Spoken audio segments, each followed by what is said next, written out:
أعوذ بالله من الشيطان الرجيم. بسم الله الرحمن الرحيم. الحمد لله الذي أنزل على عبده الكتاب ولم يجعل له عوجا قيما لينذر بأسا شديدا من لدنه ويبشر المؤمنين الذين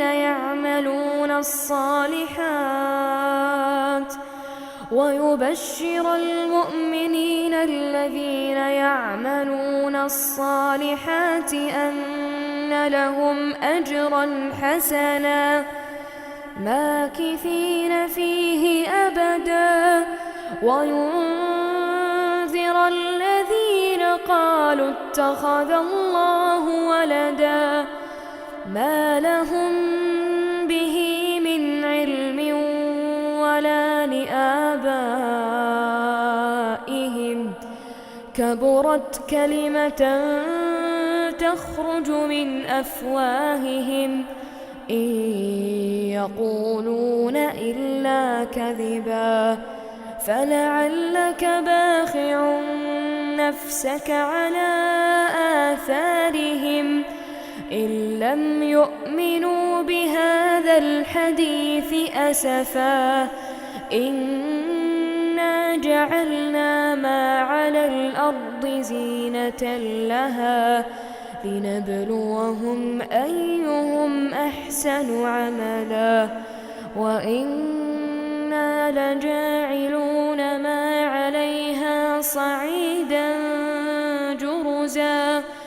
أم حسبت أن أصحاب الكهف والرقيم كانوا من آياتنا عجبا إذ أوى الفتية إلى الكهف فقالوا ربنا آتنا من لدنك رحمة وهيئ لنا من أمرنا رشدا فضربنا على آذانهم في الكهف سنين عددا ثم بعثناهم لنعلم أي الحزبين أحصى لما لبثوا أمدا نحن نقص عليك نبأهم بالحق إنهم فتية آمنوا بربهم وزدناهم هدى وربطنا على قلوبهم إذ قاموا فقالوا ربنا رب السماوات والأرض لن ندعو من دونه إلها لقد قلنا إذا شططا هؤلاء قومنا اتخذوا من دونه آلهة لولا يأتون عليهم بسلطان بين فمن أظلم ممن افترى على الله كذبا وإذ اعتزلتموهم وما يعبدون إلا الله فأووا إلى الكهف ينشر لكم ربكم من رحمته ويهيئ لكم من أمركم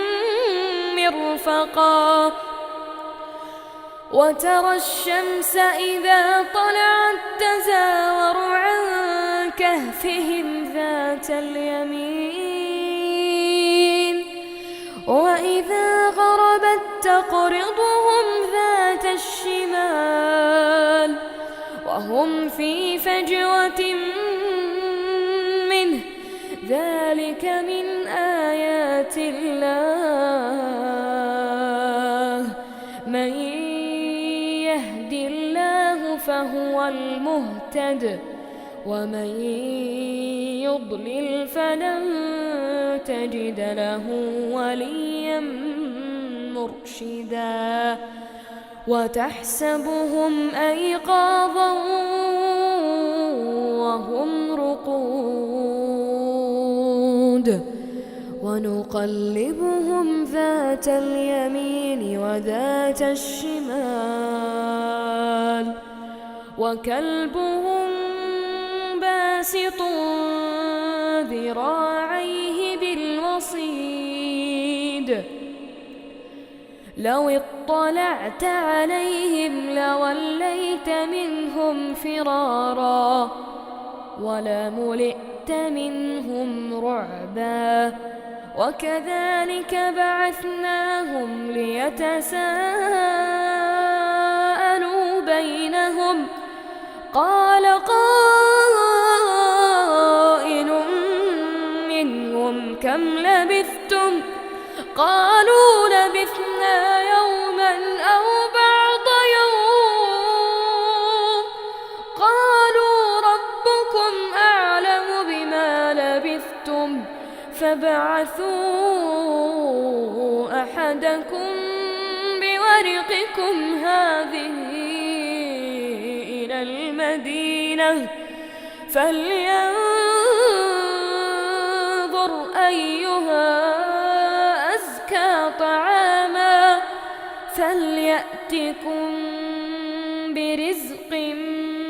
منه وليتلطف ولا يشعرن بكم أحدا إنهم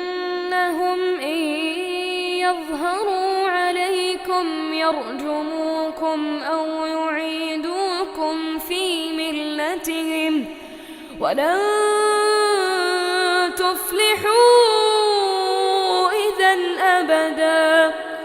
وكذلك أعثرنا عليهم ليعلموا أن وعد الله حق وأن الساعة لا ريب فيها إذ يتنازعون بينهم أمرهم فقالوا ابنوا عليهم بنيانا ربهم أعلم بهم قال الذين غلبوا على أمرهم لنتخذن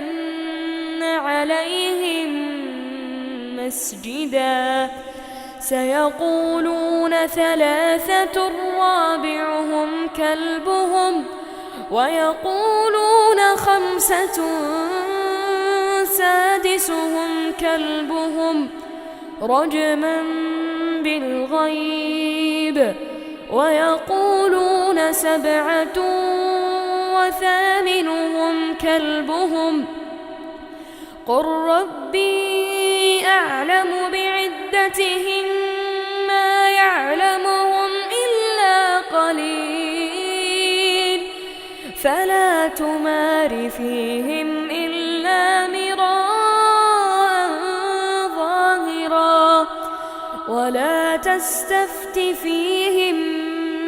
منهم أحدا ولا تقولن لشيء إني فاعل ذلك غدا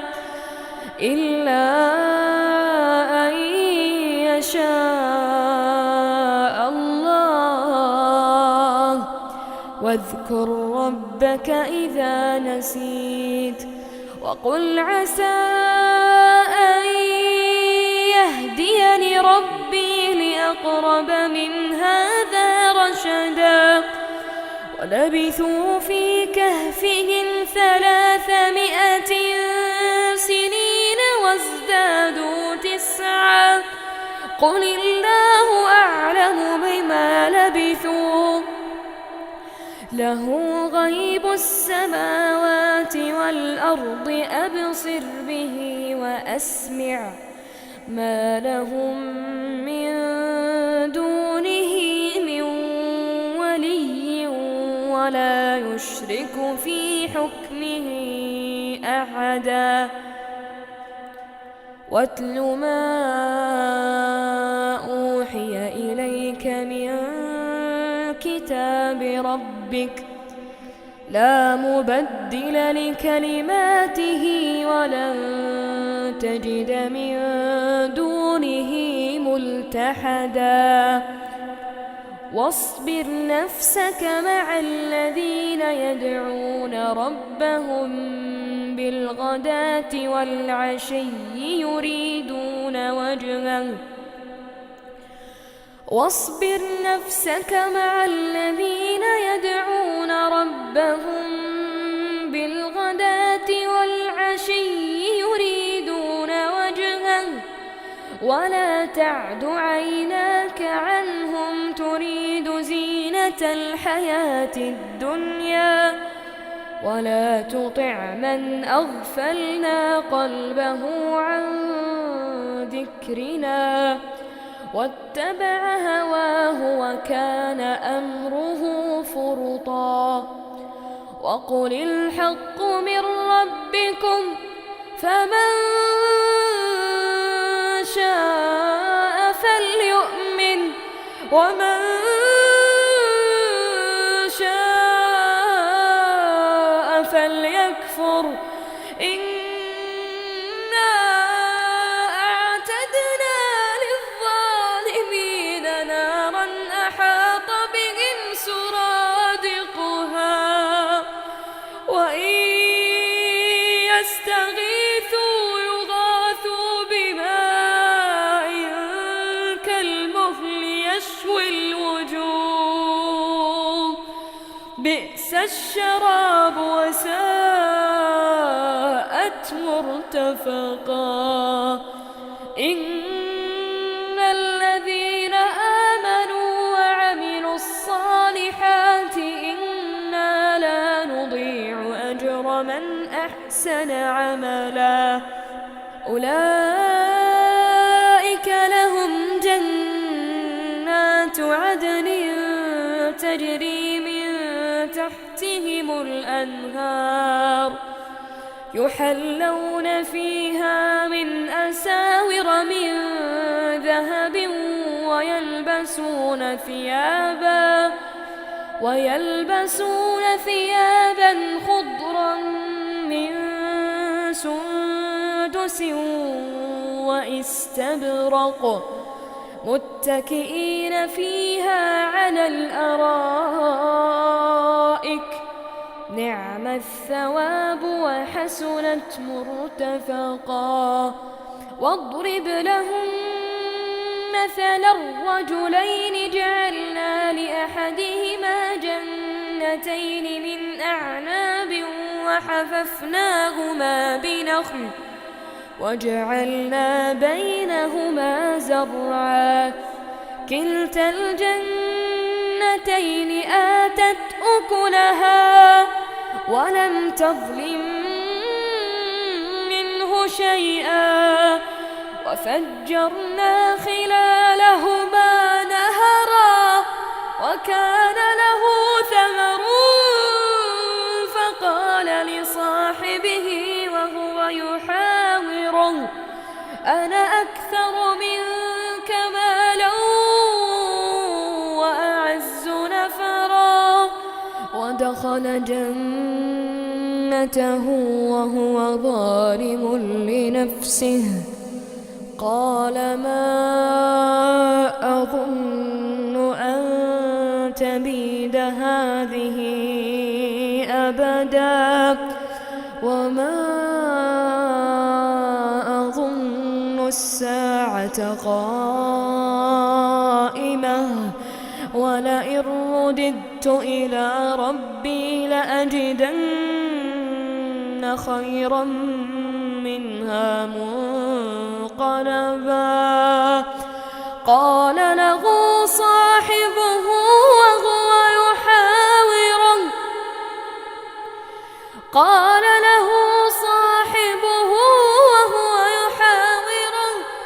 أكفرت بالذي خلقك من تراب ثم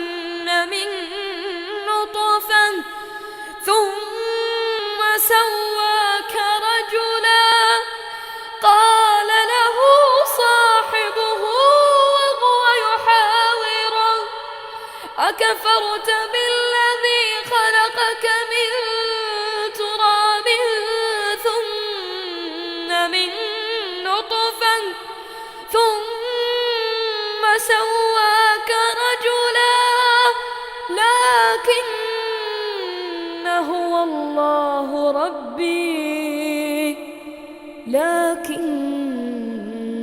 هو الله ربي ولا أشرك بربي أحدا ولولا إذ دخلت جنتك قلت ما شاء الله لا قوة إلا بالله إن ترني أنا أقل منك مالا وولدا فعسى ربي أن يؤتيني خيرا من جنتك ويرسل عليها حسبانا من السماء فتصبح صعيدا زلقا أو يصبح ماؤها غورا فلن تستطيع له طلبا وأحيط بثمره فأصبح يقلب كفيه على ما أنفق فيها وهي خاوية على عروشها ويقول يا ليتني لم أشرك بربي أحدا ولم تكن له فئة ينصرونه من دون الله وما كان منتصرا هنالك الولاية لله الحق هو خير ثوابا وخير عقبا واضرب لهم مثل الحياة الدنيا كماء إن أنزلناه من السماء فاختلط به نبات الأرض فأصبح هشيما تذروه الرياح وكان الله على كل شيء مقتدرا المال والبنون زينة الحياة الدنيا والباقيات الصالحات خير عند ربك ثوابا وخير أملا ويوم نسير الجبال وترى الأرض بارزة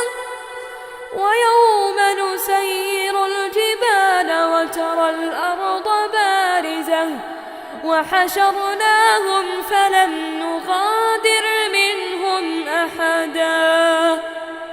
ويوم نسير الجبال وترى الأرض بارزة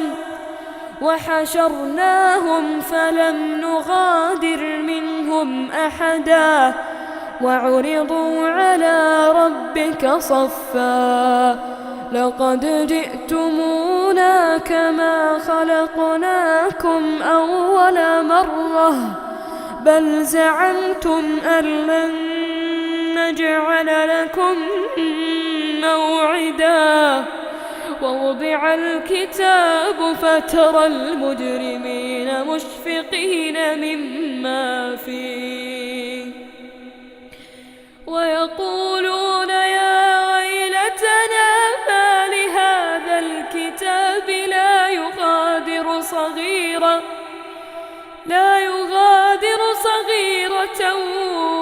ولا كبيرة إلا أحصاها ووجدوا ما عملوا حاضرا ولا يظلم ربك أحدا وإذ قلنا للملائكة اسجدوا لآدم فسجدوا إلا إبليس كان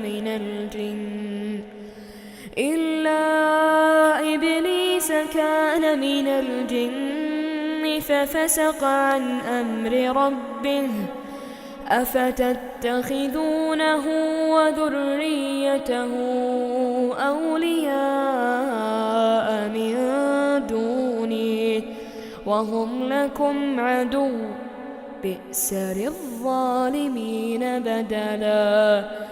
ما أشهدتهم خلق السماوات والأرض ولا خلق أنفسهم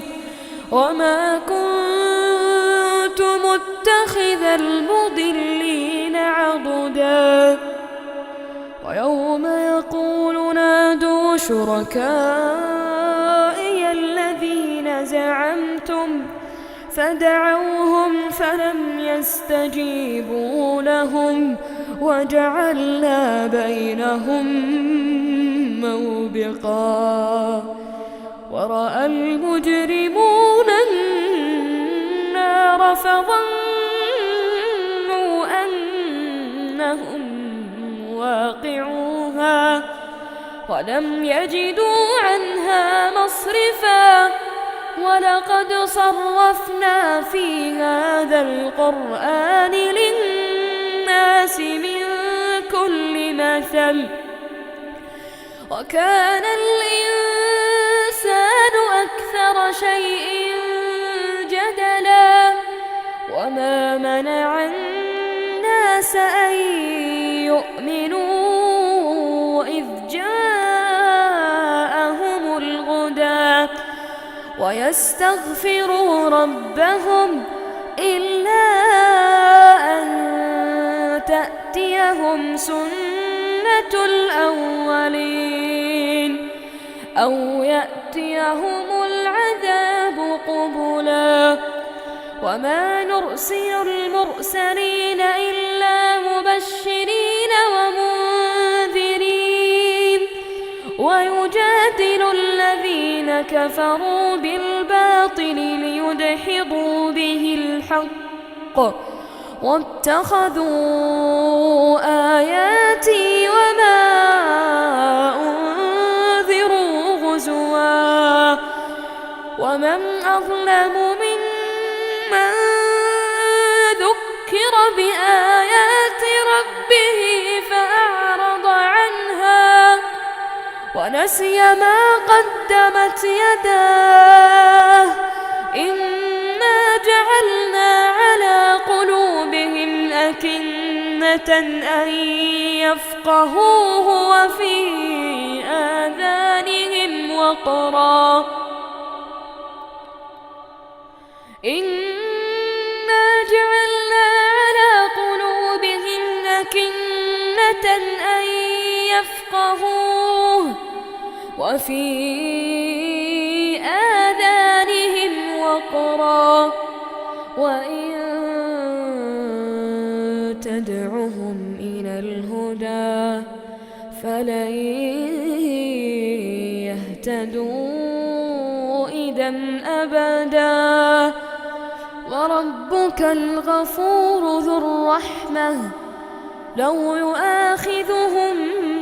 بما كسبوا لعجل لهم العذاب بل لهم موعد لن يجدوا من دونه موئلا وتلك القرى أهلكناهم لما ظلموا وجعلنا لمهلكهم موعدا وإذ قال موسى لفتاه لا أبرح حتى أبلغ مجمع البحرين أو أمضي حقبا فلما بلغا مجمع بينهما نسيا حوتهما فاتخذ سبيله في البحر سربا فلما جاوزا قال لفتاه آتنا غداءنا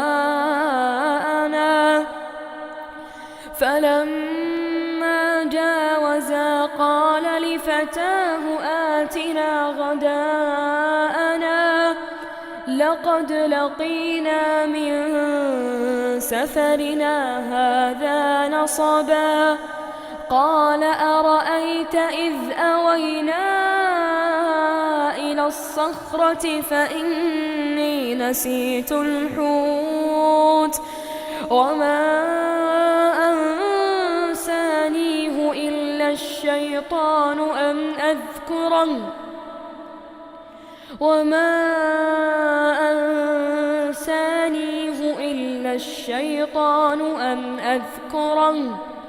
واتخذ سبيله في البحر عجبا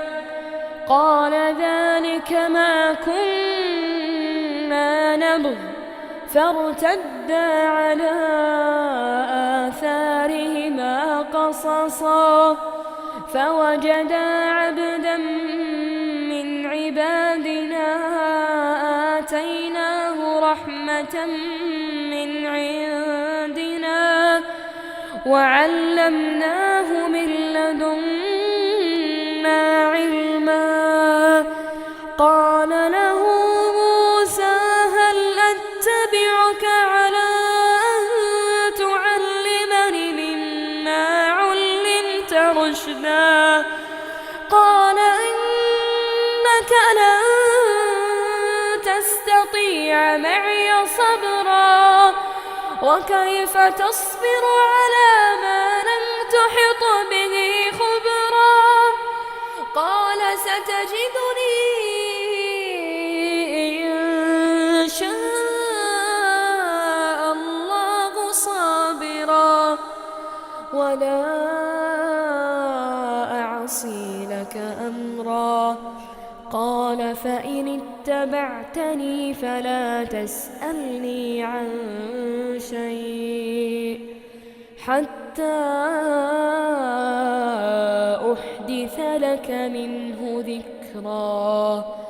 فانطلقا حتى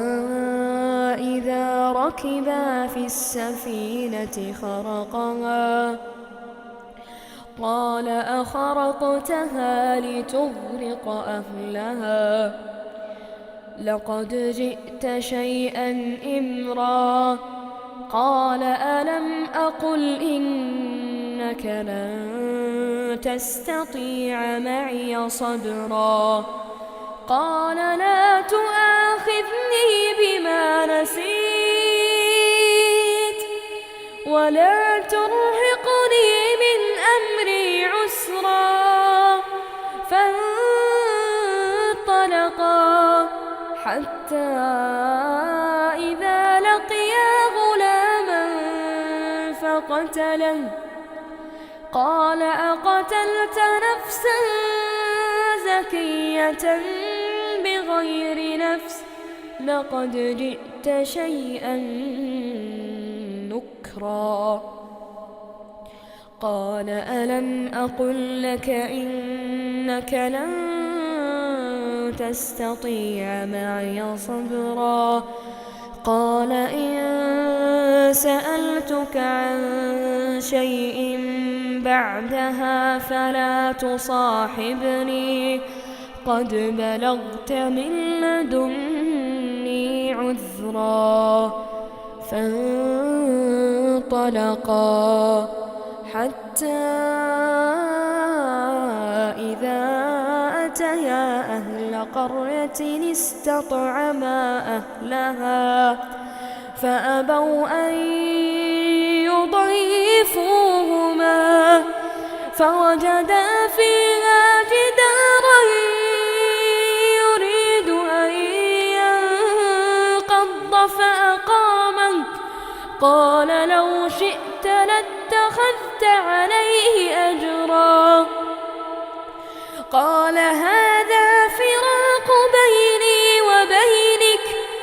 سأنبئك بتأويل ما لم تستطع عليه صبرا أما السفينة فكانت لمساكين يعملون في البحر فأردت أن أعيبها وكان وراءهم ملك يأخذ كل سفينة غصبا وأما الغلام فكان أبواه مؤمنين فخشينا أن يرهقهما طغيانا وكفرا فأردنا أن يبدلهما ربهما خيرا منه زكاة وأقرب رحما وأما الجدار فكان لغلامين يتيمين في المدينة وكان تحته كنز لهما وكان أبوهما صالحا فأراد ربك أن يبلغا أشدهما ويستخرجا كنزهما رحمة من ربك وما فعلته عن أمري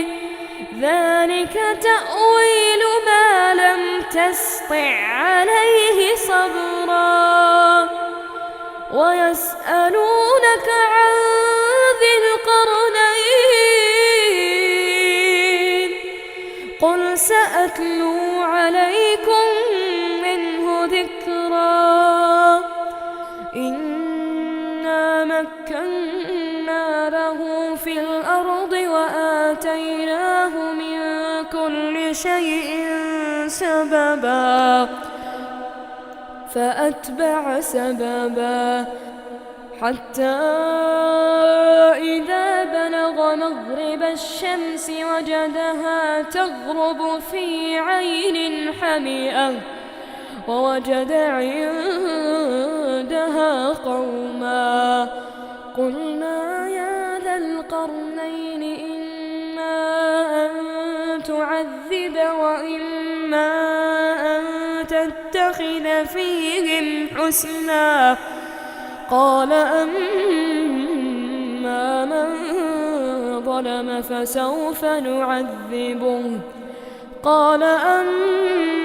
من ظلم فسوف نعذبه ثم يرد إلى ربه فيعذبه عذابا نكرا وأما من آمن وعمل صالحا فله جزاء الحسنى وسنقول له من أمرنا يسرا ثم أتبع سببا حتى إذا بلغ مطلع الشمس وجدها تطلع على قوم لم نجعل لهم من دونها سترا كذلك وقد أحطنا بما لديه خبرا ثم أتبع سببا حتى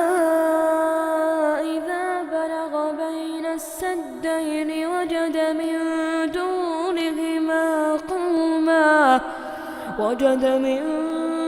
دونهما قوما لا يكادون يفقهون قولا قالوا يا ذا القرنين إن يأجوج ومأجوج مفسدون في الأرض فهل نجعل لك خرجا على أن تجعل بيننا وبينهم سدا قال ما مكني فيه ربي خير، فأعينوني بقوة أجعل بينكم وبينهم ردما. آتوني زبر الحديد حتى إذا ساوى بين الصدفين قال انفخوا، حتى إذا جعله نارا قال آتوني أفرغ عليه قطرا. فما استطاعوا أن يظهروه وما استطاعوا له نقبا. قال هذا رحمة من ربي، فإذا جاء وعد ربي جعله دكا، وكان وعد ربي حقا. وتركنا بعضهم يومئذ يموج في بعض، ونفخ في الصور فجمعناهم جمعا. وعرضنا جهنم يومئذ للكافرين عرضا. الذين كانت أعينهم في غطاء عن ذكري وكانوا لا يستطيعون سمعا. أفحسب الذين كفروا أن يتخذوا عبادي من دوني أولياء؟ إنا أعتدنا جهنم للكافرين نزلا. قل هل ننبئكم بالأخسرين أعمالا؟ الذين ضل سعيهم في الحياة الدنيا وهم يحسبون أنهم يحسنون صنعا. أولئك الذين كفروا بآيات ربهم ولقائه فحبطت أعمالهم، فلا نقيم لهم يوم القيامة وزنا. ذلك جزاؤهم جهنم بما كفروا واتخذوا آياتي ورسلي هزوا. إن الذين آمنوا وعملوا الصالحات كانت لهم جنات الفردوس نزلا، خالدين فيها لا يبغون عنها حولا. قل لو كان البحر مدادا لكلمات ربي لنفد البحر قبل أن تنفد كلمات ربي ولو جئنا بمثله مددا. قل إنما أنا بشر مثلكم يوحى إلي أنما إلهكم إله واحد، فمن كان يرجو لقاء ربه فليعمل عملا صالحا ولا يشرك بعبادة ربه أحدا.